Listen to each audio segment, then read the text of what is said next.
खुलुमबाय बाथौ बिमुंसार नायगिरि नोंथांमोननिसिम दुलाराय बाथौ गौथुमनि गाहाय नेहाथारि जानानै दिनै गलाघाट जिल्लानि 8थि बोसोरसालिया जथुमा आरो बेवहाय दुलाराय बाथौ गौथुमनि जानानै गाहाय आलासि महरै बाहागो लाफैनो मोननानै गोजोननाय मोनदों। मानो होनोब्ला बे ओनसोलनि रेंमा बियाबनि गासै बाथौआरि बिथांमोना बेवहाय बाहागो लाफैदों आरो लोगोसे जिल्लानि सिङाव थानाय मोनफ्रोमबो बियाबनिफ्राय बिबानगिरि बिथांमोना बाहागो लाफैदों आरो बे मोनसे बाथौ धोरोमनि थाखाय मोजां आरो बेजों लोगोसे बेवहाय गोदान मोनसे बडि फर्मेशन दानाय जादों।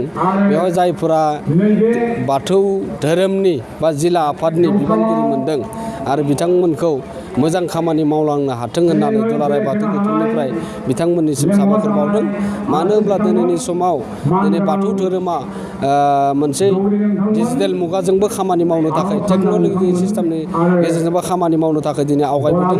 मानो होनब्ला आसाम गभर्नमेन्टआ अलरेडि दुलाराय बाथौ गौथुम बर' माहारिनि गेजेराव बाथौ धोरोमखौ इस्टाब्लिश खालामना होनो हाबाय आरो बेनि जाहोनाव जोंहा गोबां खामानि मावनो दङ। बेजों लोगोसे हारिमुनि बाथ्रा, राव थुनलाइनि बाथ्रा, दिनै आसार खान्थिनि बाथ्रा आरो बेफोर गासै खामानिफोरखौ मावनो थाखाय दिनै आसाम गभर्नमेन्टआ इन्डिजिनियास फेथ एन्ड कालचारेल डिपार्टमेन्ट मोनसे बिफान खुलिनानै होदों आरो बेनिफ्राय जोङो मोनसे जिल्ला लेभेलनि गेजेरजों जोङो थानसालि लुफुंनायानो जा, जोंनि हारिमु जौगाहोनायानो जा, जोंनि राव थुनलाइ जौगाहोनायानो जा, बे लेभेलनिफ्राय जोङो खामानि मावनो हागोन होननानै जों आसा खालामो।